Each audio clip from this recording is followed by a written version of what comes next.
Excellency, we have partners. The U.S. government has donated a mobile hostel, a 60-bed hostel. This hostel, we were able to take it to Lamu, where we were able to treat with the Lamu County 3,000 patients. We have also partnered with Kitui County, where we were able to treat last year over 2,000, where our officers are and our camps are, in order to win the heart and mind of our communities. Your Excellency, ours is to thank you in your leadership and in your focus to improve the welfare of the police officers.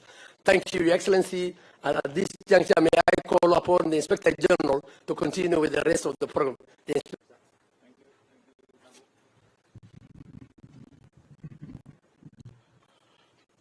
Mheshimiwa Daktari William Samoei Ruto, the President of our beautiful country, Republic of Kenya. Wageni wengi ambao wako na sisi, sitawataja wote. Mawaziri wako hapa, wameongozwa na waziri wetu Profesa Kindiki, magavana wako hapa, gavana wa jimbo la Kitui, gavana wa jimbo la Narok, permanent secretaries kadhaa wako hapa. Nyote karibu sana, fellow police officers. Mheshimiwa Rais, nitaanza na kukushukuru sana kwa kupata nafasi ya kuja kuketi na hawa wana polisi. Is a matter we cannot take for granted. We know how busy you are. Tunajua baada ya hapa uko na mkutano mwingine mkubwa kule Nairobi, lakini ulikubali kuja hapa Kitui County, Kanyonyoo police facility. Your Excellency, wakati wote unapata nafasi ya kuketi na maofisa wenzangu wa kikosi cha polisi, it is always a morale booster. We have officers, as you are aware, deployed in very difficult areas. Lakini wakisikia umetembelea vile uko na sisi hapa, that gives us energy to discharge our mandates. Your Excellency, umetueleza sisi kama service commanders mambo ya welfare ya our officer. And we always encouraged by the commitment we see in you, especially mambo ya afya. Ni juzi tu umekubali tumepata cover ya sisi zote wana polisi. Leo umekubali kufungua hospitali, the first police hospital. Your Excellency, this is the first police hospital ambayo iko na vitanda 130. Tuko na nyingine kule Nairobi Mbagathi ya vitanda 150.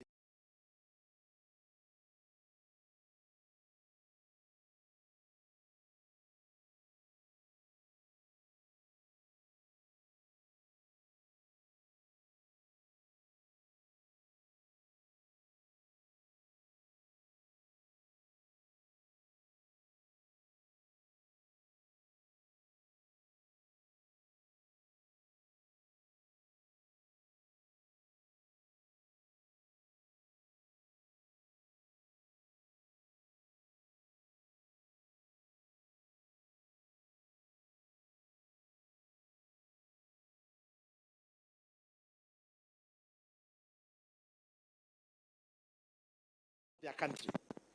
You've seen the display they presented to you this morning. Officers who have the energy,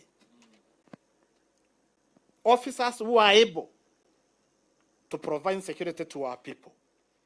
That is a mandate we are going to discharge as a service without fear or favor. Na wewe mwenyewe umetueleza tusiwe na ubaguzi.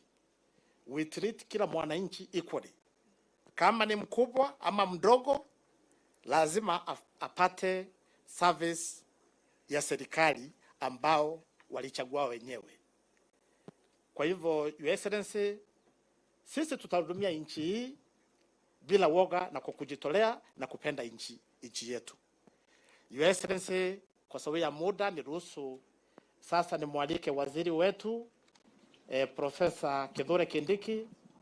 You're welcome, sir.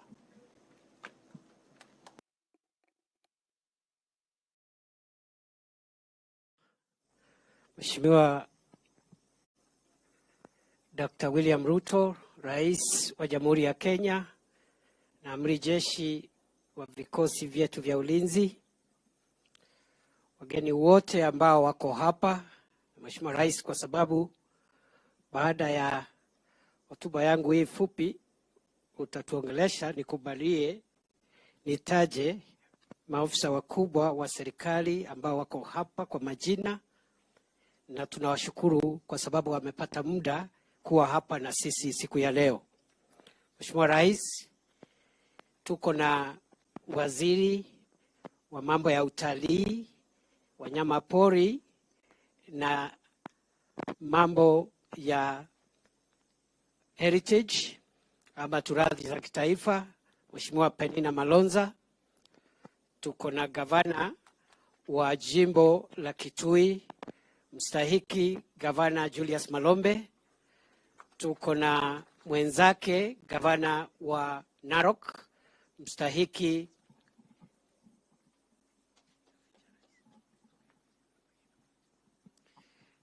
pole Mheshimiwa Rais, hao watu wa sinema wananiharibia kazi sababu sasa nimesimama mbele yako. Mheshimiwa Rais, tuko na gavana wa Narok, Honorable Patrick Ntutu. Karibu sana gavana. Tuko na makatibu wa wizara wakiongozwa na katibu wa usalama wa ndani na utawala wa nchi, Dr. Raymond Omolo. Tuko na katibu wa kudumu katika wizara ya afya, Bwana Tum, ako hapa. Vile vile Mheshimiwa Rais, tuko na uliyeteua kama accounting officer wa National Police Service, Banis Yalal. Mheshimiwa Rais, pia tuko na PS, nimesahau PS wa sports ako hapa, Jonathan Mueke. Tuko na mwenyekiti wa tume huru ya huduma ya polisi, National Police Service Commission, Kinuthia Wamwangi. Tuko na chairman wa kamati ya bunge ambao wanatusaidia kupata rasilimali katika idara hii yetu ya polisi. The chair of the Parliamentary Committee on Administration and Internal Affairs, the Honorable Gabriel Tongoyo, who is also the Member of Parliament for Narok West. Mheshimiwa Rais, tuko na maafisa wengine wote wakiongozwa na IG kutoka idara ya polisi. Welcome and God bless you. Thank you for coming. Mheshimiwa Rais, niruhusu niseme mambo yafuatayo kwa njia ya ufupi. Sisi kama wizara ya usalama wa nchi na utawala wa taifa tuko na furaha kwa sababu umetupatia ile usaidizi na mwongozo ambao tumetafuta kwako kama kiongozi wa taifa letu, na tunakushukuru umepata muda kuja kuwa nasi hapa leo. Tunajua majukumu yako ni mengi na mahitaji ni mengi. Idara nyingi na taasisi za taifa letu la Kenya zinakuhitaji. We thank you, Your Excellency, for gracing this occasion and for supporting us in the Ministry of Interior and National Administration as our President and Commander-in-Chief. Mheshimiwa Rais, kitu ya pili, hospitali ambayo umeifungua leo ni hospitali ambayo imejengwa kwa takriban shilingi milioni 100 ambayo ni mchango wa ile kiti ya maafisa wetu, welfare kiti ya maafisa wetu, and I really want to thank them for the contribution of this facility. Na vile vile serikali imetusaidia na equipment ya about 250 million ambayo umeona wewe mwenyewe. We still need a few more equipment, but we think we are almost there, and this hospital will go a long way in supporting our operations. As you are aware, Your Excellency, sir, This facility here, the Kanyonyoo Border Police Campus and Training Center, is supporting the operations that we have in the northern part of Kenya, mainly border patrol and surveillance, and also the officers who are helping us with counter-terrorism measures, and also finally the officers increasingly now whom you have deployed to assist us to deal with the problem of banditry in Northern Rift Valley. So this is a very critical facility. You've seen for yourself the energy, commitment, and intellectual prowess of our young men and women in uniform who have sacrificed a lot to deal with very complex security challenges that are facing most parts of our country, especially in the north. Kwa hivyo, Your Excellency, we will request you to give us a little more support, and already you have already indicated you'll be supporting us, and therefore I will not want to preempt you. But Your Excellency, as the command of the National Police Service has said, we will be happy if the airstrip is completed and also the stadium, and you will guide us on how we can have those facilities completed, and we'll be very much grateful. The third issue, Your Excellency, is much of the training that comes, that takes place here is the training, of the formed units. And for me, as your minister, I believe the future of our country in tackling complex security challenges lies in our enhancement of the capacity of the specialized elite formed units within the National Police Service who have done a fantastic job in very difficult circumstances to make sure that we keep terrorism at bay and to deal with other international crimes, as well as now going forward banditry. And therefore, I believe that this is where the future lies in enhancing our capacity in the formed units. Your Excellency, finally, I want to also request you to support us with the police modernization program.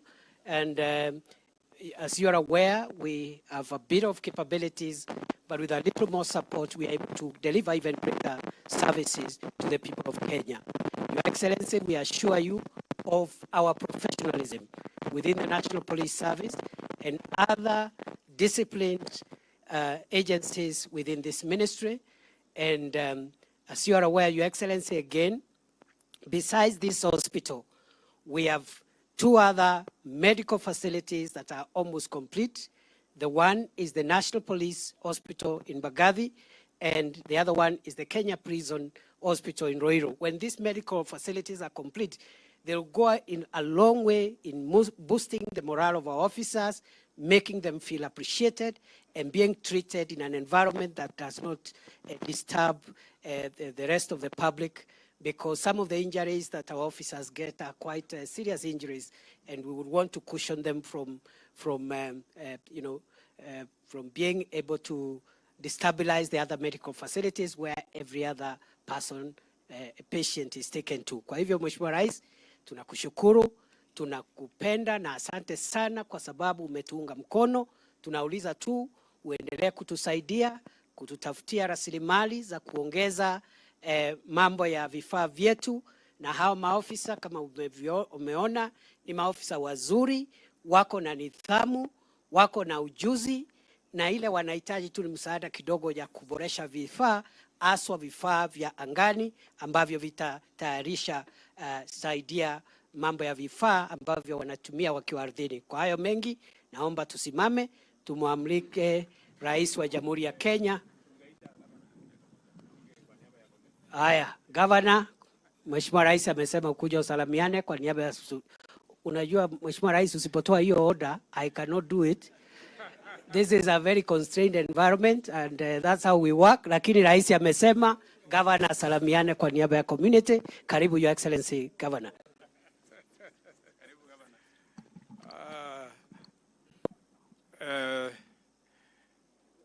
Your Excellency, the President wa Jamhuri yetu ya Kenya, Mheshimiwa Dr. William Samoei Arap Ruto, my colleague Governor Ntutu wa Narok County, CS wa Interior National Government, Bwana Kindiki, my former colleague and CS wa Tourism, Heritage and Wildlife, Penina Malonza, PSs ambao wako hapa, the Inspector General of Police and the Deputy Inspector Generals of Police, madaktari ambao wanahudumu kwa polisi pia ambao walituonyesha hii hospitali, mabibi na mabwana, yangu ni machache. Kama governor aliyechaguliwa hii county, nataka kuchukua nafasi hii nimkaribishe rais wetu hapa Kitui, kwa sababu hapa tuko ni Kitui County. Watu wa Kitui walipeana 300 hectares here initially, na wakaongeza another 5,300 acres. And courtesy of that, mambo yanaendelea. Nataka nimshukuru pia Deputy IG Noah Gabo kwa sababu alinialika hapa a few months after I was sworn in as a pioneer governor wa Kitui County mwaka wa 2013. Kulikuwa na maafisa ambao wamemaliza kozi yao na akaniambia nije tuwe pamoja, na nilikuja. Wakati huo hii facility ilikuwa ndogo, lakini sasa naona imeshapanuka na hii ni kitu mzuri sana. 2 or 3 of the facilities which have been developed here, Your Excellency, the hospital, which is part of the health sector, is at full function. Mambo ya sports, we can say is a concurrent function in this sense. There are parts which are supposed to be performed by the national government and other parts by the county government, na kwa hivyo kushirikiana kuifanya hiyo kazi itakuwa muhimu sana. Na kwa hivyo nataka kukuhakikisha where collaboration is required. And I thank Mr. Gabo when he said wana hii mobile facility ambayo ilienda Lamu na ikaja Kitui. Kitui katibu watu 2,000. Hiyo ndiyo inatakikana in our country, where even if you are the disciplined forces, na hapo nyumani, and I am talking about the past. We don't want to stay fixated in the past. We want to ask ourselves, now tunaenda mbele, what do we do differently?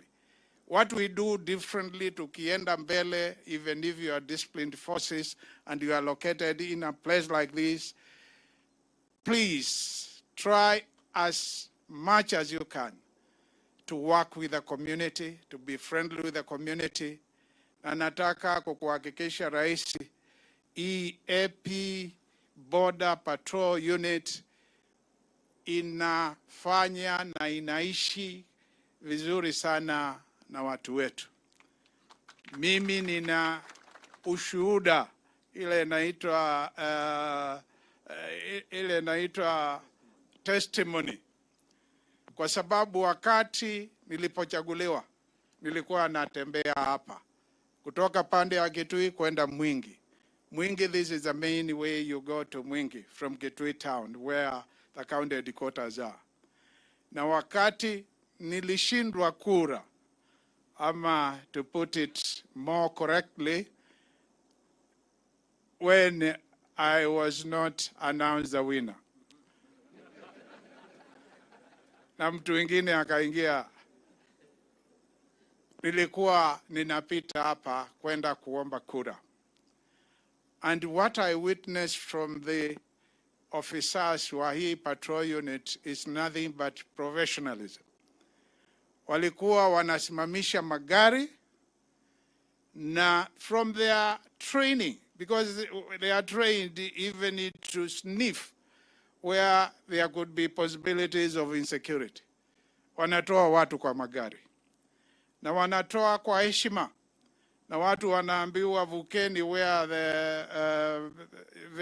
pale wameenzeka vitu vya kuzuia watu kupita, na wanaenda mbele na gari inakaguliwa, hata wao wanatoka bila mizigo yao na wanaenda mbele, gari inakaguliwa kabisa. Na hiyo ni muhimu kwa sababu wanatutunza sisi tusiwe kwa hatari. Na hata mimi nilikuwa nimeambia madereva wangu, security wangu, tukifika hapo tukisimamishwa tusimame, mfungue vioo na mujibu maswali kwa heshima. And the officers were very professional.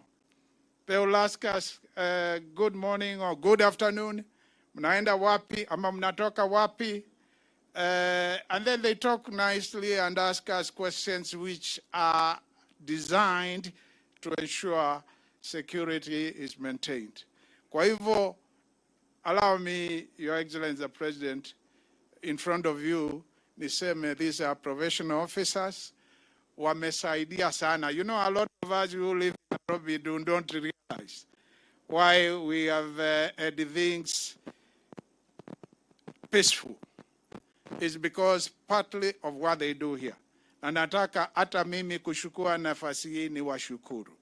Shukurani kubwa kwangu, kutoka kwangu. Muendelee hivyo hivyo na tusiangalie nyuma. Rais wetu, wewe ni mtu wa kazi. Leo najua una another function where all the 47 governors we are supposed to be. I was supposed to be on that side.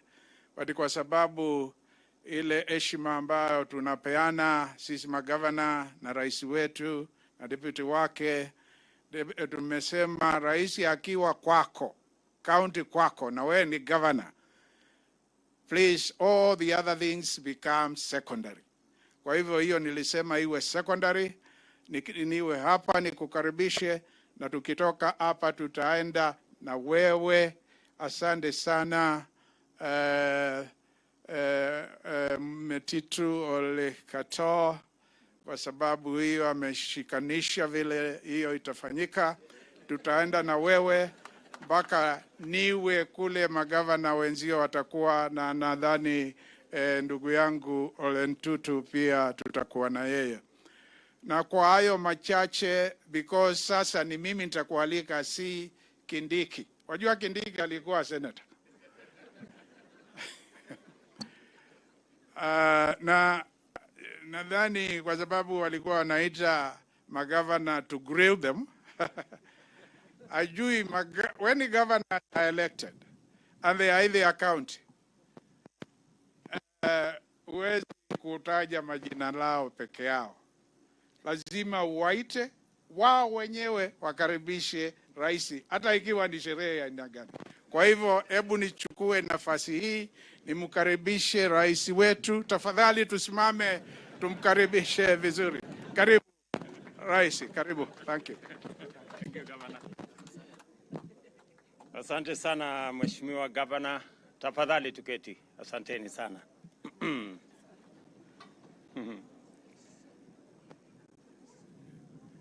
Mheshimiwa Governor wetu wa hapa Kitui, waheshimiwa mawaziri, Inspector General wetu wa polisi na DIGs na officers wengine wote, makatibu na officers wetu wa hapa Kanyonyoo, hamjambo. Kwanza mimi nataka nimshukuru Mungu kwa kutupatia nafasi tuweze kufika hapa siku ya leo. Niwapongeze kwa yale mambo mazuri ambayo tumeona hapa Kanyonyoo. Pia nishukuru wananchi wa kaunti yetu ya Kitui kwa heshima mliotupatia, na hasa mliopatia jeshi letu la polisi, mkatoa ardhi ili tuweze kujenga institution hii ya training, na tukapata vile vile mahali pa hospitali na mambo yale mengine. Tuko pia na airstrip hapa, tuko na stadium. Mimi nataka niwaambie watu wote wa Kitui asante sana. On behalf of the government of Kenya, I want to truly appreciate the partnership and the relationship between the people of Kitui and our security agencies. And we have assembled here today to mark a tremendous milestone in the transformation of the Kenya National Police Service. We are all used to the service motto, Utumishi kwa wote, which has been the yardstick of our expectation for 6 decades from our policemen and women. We always evaluate the performance of the police in terms of the extent to which citizens' expectations have been met and the degree of their bravery, selflessness, gallantry, integrity, and responsiveness shown by its members. It has been generally accepted in the past that the police service must perform to the highest standards under the greatest hardship, and this has fostered a high expectations mindset, complemented by a philosophy of neglect. The difficulty experienced by members of the police force in delivering to these high standards has always been attributed to rampant corruption and a runaway culture of impunity. But I dare say that those days are firmly in the past, and that improvident ideology has been retired. The government fully recognizes the National Police Service as a critical institution that is indispensable to peace, security, law and order, which in turn are necessary conditions for all human endeavor, including the pursuit of sustainable development and shared prosperity. Our policemen and women are front and center in ensuring that we have shared prosperity. For this reason, the government recognizes that for the police service to live up to its constitutional mandate, it must be adequately facilitated through sufficient resources and other forms of support. This support entails recognizing that the National Police Service is made up of individual professionals with basic human rights who are entitled to motivation, guidance, training, and education, as well as health and psychological support in order to attain the highest standards of professionalism and discipline expected of them. In fact, the National Police Service is obligated under the Constitution to train officers to the highest possible standards of competence and integrity, and to respect human rights and fundamental freedoms and dignity. It is also mandated to foster and promote relationships with the broader society. It is clear, therefore, that our high expectations of members of the police service must be accompanied by adequate facilitation to enable them to perform to those high standards that we expect of them. In recognition of this reciprocal obligation, the government of Kenya is committed to guarantee the institutional independence of the service by making sure they have financial autonomy. That is why I ensured that the Inspector General of Police is designated as the accounting officer to ensure that resources meant for our police service are spent in the manner in which our police service want resources spent. The government has also invested in a comprehensive medical cover to cover the provision of high-quality medical services to members and their families. The services extended to the provision of mental health services accompany that medical insurance scheme.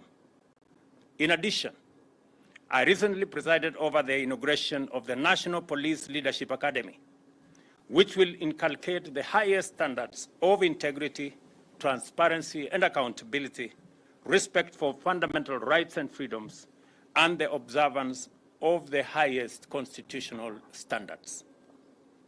The government is also investing in the National Forensic Laboratory to enable specialist detectives solve complex investigations and support prosecution with strong scientific evidence.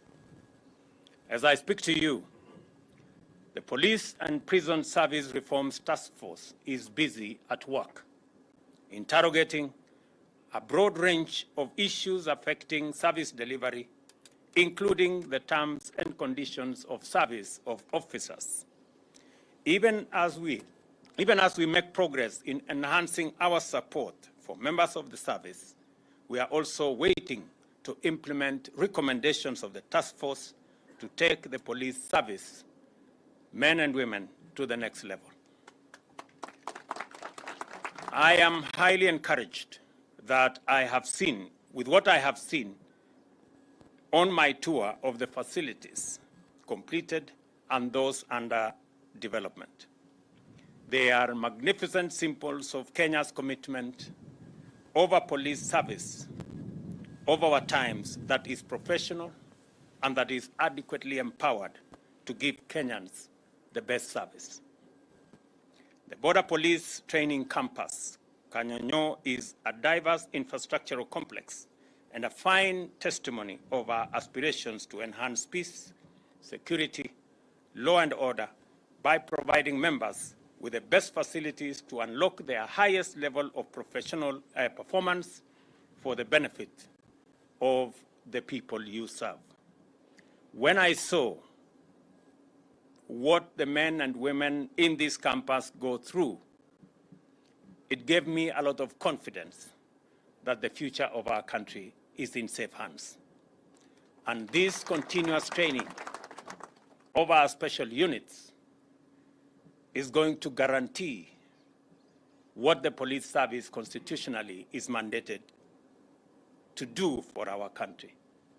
I want to commit that going into the future, we will continuously enhance resources available to continuously professionalize, train, and equip our security officers to ensure that they secure the lives, property, and interests and the prosperity of our nation.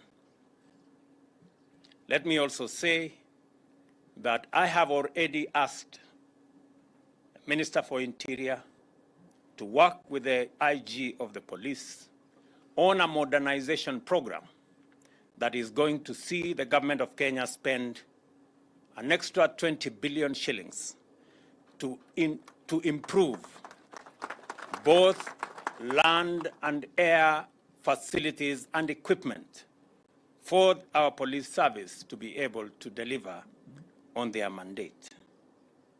The Border Police Hospital, a 130-bed level 4 facility, will offer specialized medical services, including critical care to police officers, their families.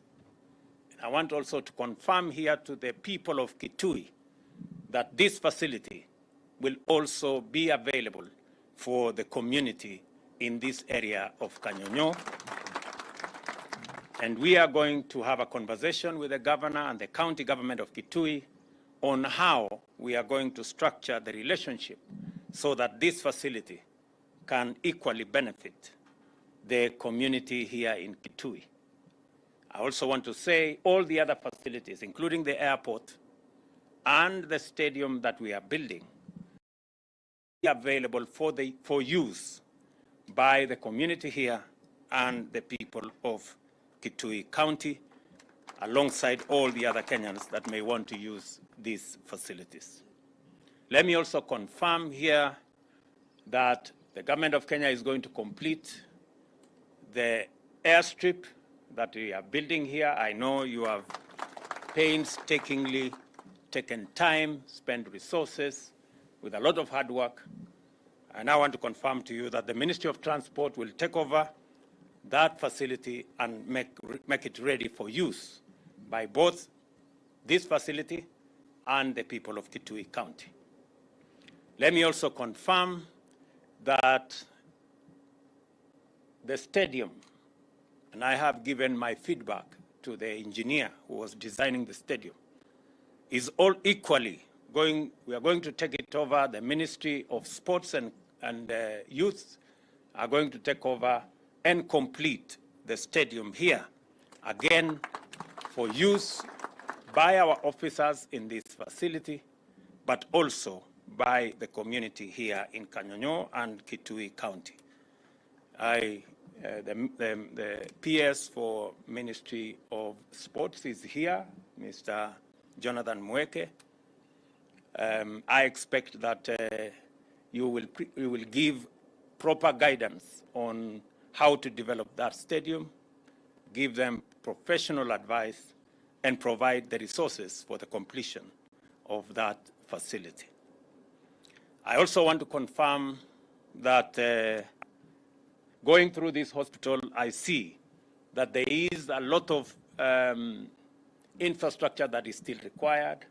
There is a lot of design that needs to be corrected, and the Ministry of Health is going to work with the IG and the DIG to make sure that every correction that needs to be made is made, and all the other facilities, including equipment that are not here, we will provide as the government of Kenya.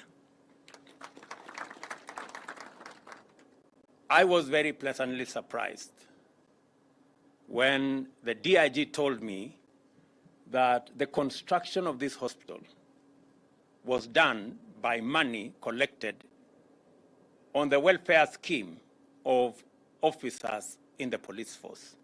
I want to say to all the officers who contribute, I am told 50 shillings. And it is a confirmation of what 50 shillings can do.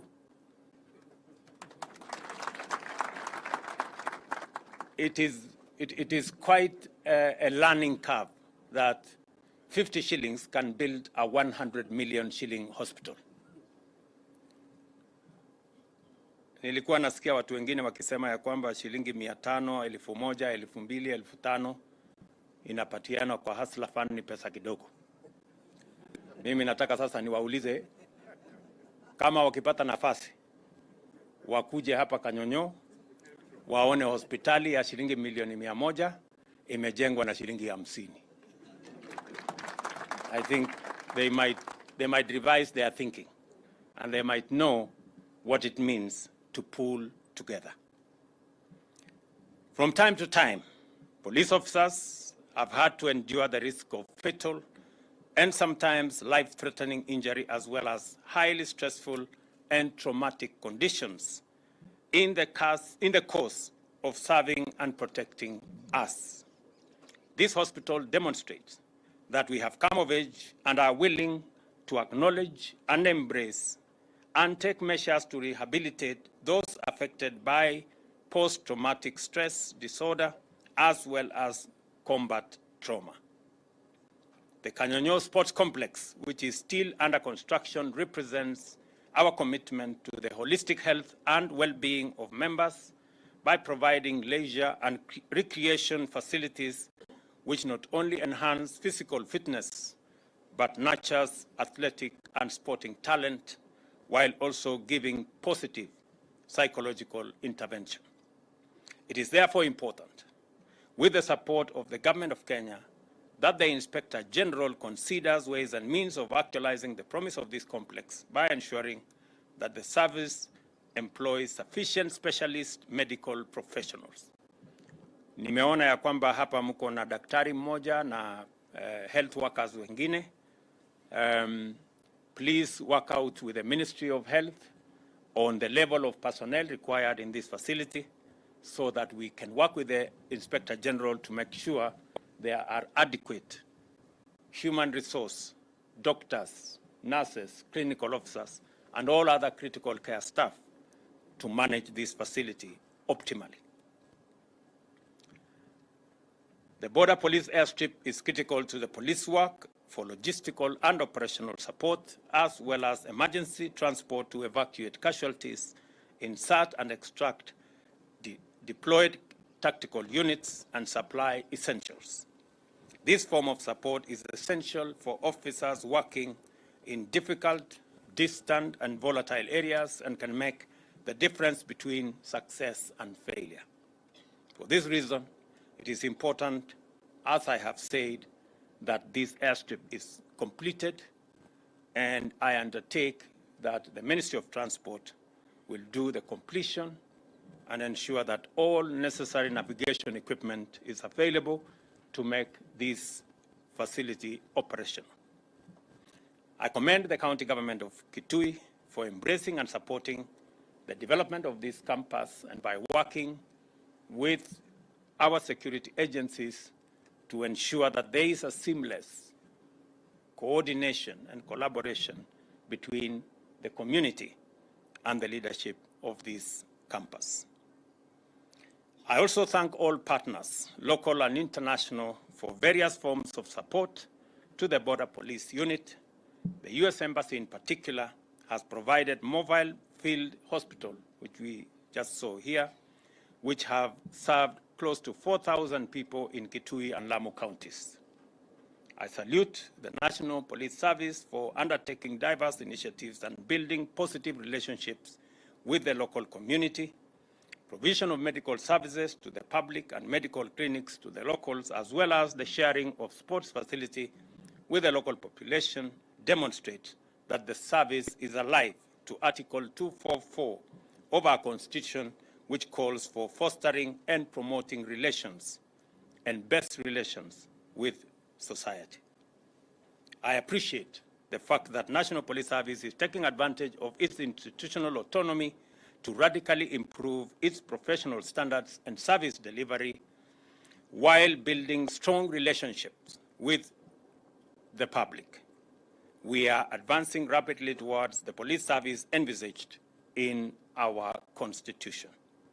I also appreciate with gratitude the indispensable role played by our officers and honor the sacrifices of those who have paid the ultimate price in order to keep criminals at bay and to keep Kenyans safe.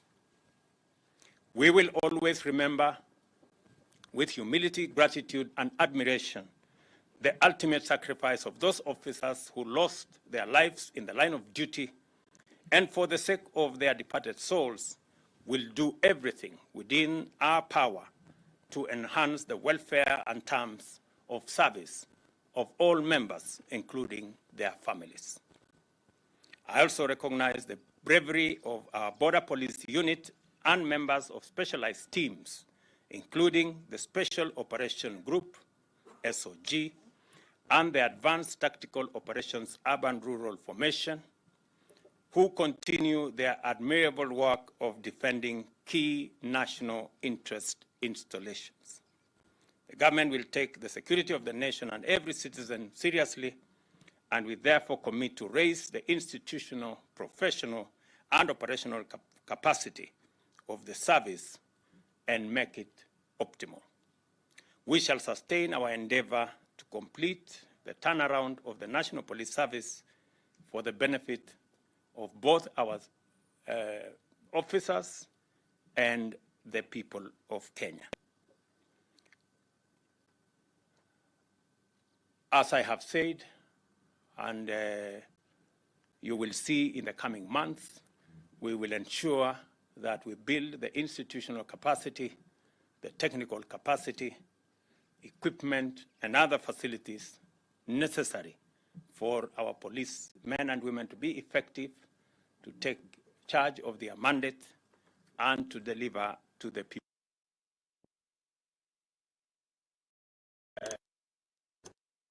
Also expect the commandant of this college to plant more trees. I think it is only fair, Commandant, to use the men and women you have in this compound and those who come in and out to plant more trees around this facility. It will help improve the environmental situation here, and it will also serve to better the working environment for those who are training in this facility. Congratulations to the people who have gone through this college. We wish you well in all that you do, and you have our unqualified support as you defend our country, as you keep criminals at bay, and as you keep Kenyans safe. With those many remarks, ladies and gentlemen, let me take this opportunity. Our disciplined forces for standing firm to defend our nation. I want to commit to you that we will respect the independence of the police, the operational independence of the police, the financial independence of our units, for them to discharge their responsibilities without fear, without favor, without bias, so that every Kenyan can enjoy the services of our security men and women. I have already informed the leadership of our police that we do not need them to assist us on matters politics. We have enough lobby groups, we have enough pressure groups, we have enough officials of parties to work with us on matters politics. The only thing that we ask of you is to discharge your mandate and make sure that all Kenyans are safe. Their property is safe, and our country is safe. That's all we ask of you. It is your constitutional mandate, and we will do our utmost to support you so that you can discharge your mandate. I also want to single the men and women in our disciplined forces who refused to be recruited into political schemes and machinations in the last general election. I commend you for your professionalism, for your commitment to country, and for being independent of all political and other persuasion. And it is right what you did. Today, much as there is political debate in Kenya, that political debate, though healthy, it is necessary for our friends to know that the servers were open when we all went to the polling station, the IEBC, and our agents. The servers were open when we all were identified biometrically, and each and every one of us was given a vote to cast. The servers were open.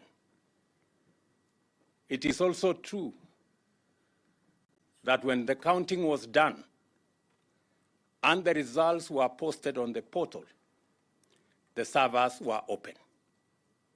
It is also true that when the IEBC was tallying results at Bomas, the servers were open.